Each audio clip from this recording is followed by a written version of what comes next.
Sir మీ పేరండి? తోట సాంబయ్య యాదవ్. సాంబయ్య గారు, ఇప్పుడు లోకేష్ గారు పాదయాత్ర స్టార్ట్ చేసి ఈ రోజుకైతే అంటే 2 ఇయర్స్ అయిందండి. ఎట్లా అనిపిస్తుంది ఈ పాదయాత్ర కోసం? నారా లోకేష్ గారు పాదయాత్ర చేయడం వల్లనే ఈ రాష్ట్రానికి మళ్ళీ ఒక కళ వచ్చిందని అనుకోవాలి. ఎందుకంటే నారా లోకేష్ గారు పాదయాత్రకు ముందు ఈ రాష్ట్రము కొన్ని సందర్భాల్లో ఒక్క ఛాన్స్ అనే దానితో మన వైసీపీ అధ్యక్షుడైనటువంటి జగన్మోహన్ రెడ్డి గారు సీఎం అయ్యారు ఒక్క ఛాన్స్ అనే విధానంతో. దానిలో భాగంగా జనం కూడా రాజశేఖర రెడ్డి గారికి మళ్ళీ ఇంకా బాగా పరిపాలన చేస్తారు చంద్రబాబు నాయుడు గారికి అనే ఉద్దేశంతో ఈ యొక్క జగన్మోహన్ రెడ్డికి ఒక్క ఛాన్స్ అనే విధానంతో ముఖ్యమంత్రిని చేస్తే రాజధాని లేని రాష్ట్రాన్ని అధోగతి పాలు చేస్తూ సర్వనాశనం చేసినటువంటి దుర్మార్గమైన పాలన చేసడం చూసినటువంటి నారా లోకేష్ గారు యోగా పాదయాత్రని మొదలుపెట్టారు. చాలా మంది పాదయాత్ర మొదలుపెట్టేటప్పుడు లోకేష్ పాదయాత్ర చేయలేడు, నడవలేడు, జగన్మోహన్ రెడ్డి మాదిరి కంప్లీట్ చేయలేడు అని చెప్పి చాలామంది అనేవారు కదా.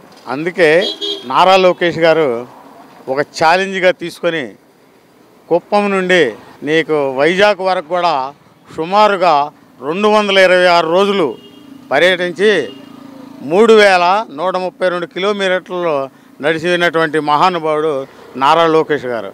ఆ నారా లోకేష్ గారు నడుస్తూ ఉంటే అనేక నియోజకవర్గాల్లో విపరీతమైన ఇబ్బందులు పెడతాం.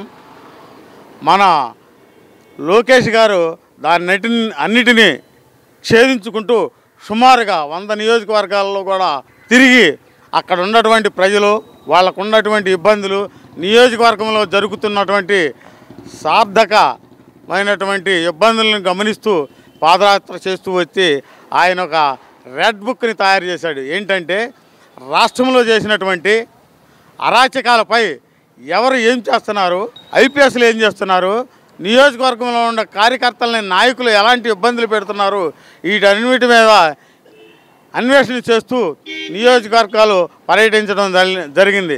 దానిలో భాగమే ఈనాడు కూటమి ప్రభుత్వం ఏర్పాటు చేసి సుమారుగా ప్రతి ఒక్క నియోజకవర్గం నుంచి అత్యధికమైన మెజార్టీతో కూటమి ప్రభుత్వాన్ని గెలిపించడం జరిగింది. 8 నెలల పాలన చూస్తే బాగుందా బాగోలేదా ఏమనిపిస్తుంది? ఈ యొక్క పాలన చూస్తే నీకు గ్యారంటీలు ఇచ్చారు చంద్రబాబు నాయుడు గారు.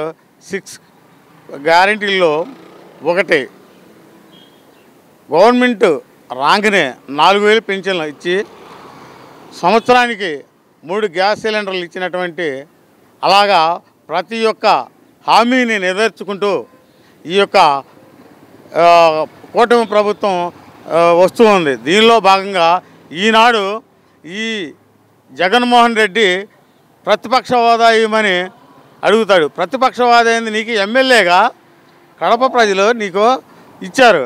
నువ్వు అసెంబ్లీకి వచ్చి అసెంబ్లీలో పోరాడటం చేత కానీ దద్దమ్మగా నువ్వు ప్రతిపక్షం ఇవ్వలేదంటే ఏంటి? ఆ రోజు నువ్వు అధికారంలో ఉన్నప్పుడు చంద్రబాబు నాయుడు గారు కూడా అసెంబ్లీకి వచ్చారుగా, పోరాడిగారుగా ప్రజల మీద. నువ్వు పోరాడొచ్చుగా, పోరాటం చేత కానీ ఎదవలందరూ కూడా ఇలాంటి ప్రతిపక్షం ఇవ్వలేదు నాకు అది నీకు ఇచ్చారుగా. కడపలో ఉన్న ప్రజలు ఓట్లేసి గెలిపించారు ఎమ్మెల్యేగా. నువ్వు వెళ్ళు, ప్రతిపక్షవాదానికి కావాలంటే ఇస్తామంటున్నారు కదా. అది చేతగానే వాళ్ళంతా ఇలాంటి తప్పుడు ప్రచారం చేస్తామంటున్నారు. సార్ మీ పేరండి? నా పేరు నాగేశ్వరరావు. నాగేశ్వరరావు గారు, ఇప్పుడు నారా లోకేష్ అప్పుడు యువగలం పాదయాత్ర స్టార్ట్ చేసి వాళ్ళకి 2 సంవత్సరాలు అయిందంటే అంటే ఇవాళ రోజున ఆయన స్టార్ట్ చేశాడు అప్పుడు. సో ఎలా జరిగింది అనుకుంటున్నారు ఆయన పాదయాత్ర? ఎందుకంటే మొదట్లో ఆయన పాదయాత్ర స్టార్ట్ చేసేటప్పుడు చాలామంది కూడా ఆయన పాదయాత్ర పూర్తి చేయలేడు, నడవలేడు ఇట్లా అని చెప్పి కామెంట్లు చేసేవారు కదా. సో వాళ్ళకి ఏం చెప్తారు? వాళ్ళకి బుద్ధి వచ్చేట్టుగా నేను నడిచి చూపెట్టాడు. 2 సంవత్సరాలు చేశాడు. ఏంది వాళ్ళకి అందరికీ ఉత్సవాడిని మార్కెట్లో. ఇవాళ మగవాడయ్యాడు లోకేష్.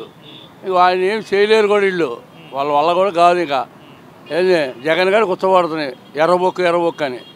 అది ఇక మార్కెట్లో ఇక వాళ్ళకి అయిపోయింది, చీన అయిపోయింది. ఇంక ప్రభుత్వం రాదు, అది ప్రభుత్వం వైసీపీ వాళ్ళకి అయిపోయింది. ఈయన ఏమి చేయలేడు, పప్పు అన్నాడు. ఇప్పుడు పప్పు నిప్పయింది. అవుంది మరి, అంతే కదా. ఏం చేతకాని మాటలు మాట్లాడితే ఇలా మరి ఆ పప్పు అన్నోళ్ళు ఇలా ఎట్టున్నాడు కనక నిప్పయ్యాడు. మరి దావాస్ వెళ్ళారు, ఎవడన్నా ఏమైనా తెచ్చాడా? మరి కోడిగుడ్డు మంత్రులు ఉన్నాడు, ఆయన ఏం చేయగలిగాడా? మరి ఈయన పోయాడు, సాధించుకొచ్చాడు, పేరు పొందుకున్నాడు. మరి అది గొప్పతనం. అంటే పాదయాత్ర ముందు లోకేష్కి, పాదయాత్ర జరిగిన తర్వాత లోకేష్కి ఏమైనా తేడా వచ్చిందా? తేడా వచ్చింది కదా. మరి పాదయాత్ర ముందు మనిషి కొంచెం గంభీరంగా లావుగా ఉండేవాడు, ఇప్పుడు సన్నగా నాజుగ్గా తయారయ్యాడు, బాగా ఇదే బాగా పనిచేస్తున్నాడు. రాజకీయాలకు పనికిరాడు, అసమర్థుడు అని చెప్పి ఈ విధంగా కూడా అనేవారు కదా. ఓడిపోయాడు ఇంతకుముందు ఎన్నికల్లో పోటీ అని చెప్పి ఈ విధంగా కామెంట్ చేసేవారు కదా. ఇప్పుడు రోజా దేనికి పనికి వస్తాడు అంది, జగన్ మన పవన్ కళ్యాణ్ ఏమంది, ఎందుకు కూడా పీకలేవు అంది. ఇవాళ ఇంటికి పీకుతాడో దానికి బొచ్చు పీకుతాడో మొత్తం తెలిసిపోతుందిగా. దానికి ఇప్పుడు మళ్ళీ డిపాజిట్లు కూడా రావు కదా, ఫోన్ చేశారు కదా. ఇప్పుడు భయపడి వస్తుందా లేదా? ఇప్పుడు ఇవన్నీ ఊరకు సొల్లుమాలు చెప్తే సరిపోదు. ఇప్పుడు అప్పుడు ఎట్టున్నాడు లోకేష్, ఇప్పుడు ఎట్టున్నాడు, ఏం చేస్తున్నాడు, పంచానం ఏం చేస్తున్నాడు, అది గొప్పగా చూసుకోవాలా. అప్పుడు రెడ్ బుక్ గురించి కూడా అనేవారు కదా, రెడ్ బుక్ మడిచి పెట్టుకోమని చెప్పి ఈ విధంగా అనేవారు. సో దానికోసం ఏం చెప్తారు? కొడాలానిగాడు అన్నాడు చించుకొని పెట్టుకోమన్నాడు. కొడాలానిగాడు నిదానం చూపిస్తారు బొమ్మ. రెడ్ బుక్ చించుకొని పెట్టుకుంటాడు, వాళ్ళకి పెడతాడు, టైం ఉంది కదా. నిదానంగా ఇంకా 5 సంవత్సరాలు టైం ఉంది. ఈ 5 సంవత్సరాలు ఏం చూపిస్తారు, ఒక్కొక్కటి బొమ్మ చూపిస్తారు, ఒక్కొక్కటి చూపిస్తున్నాడు కదా.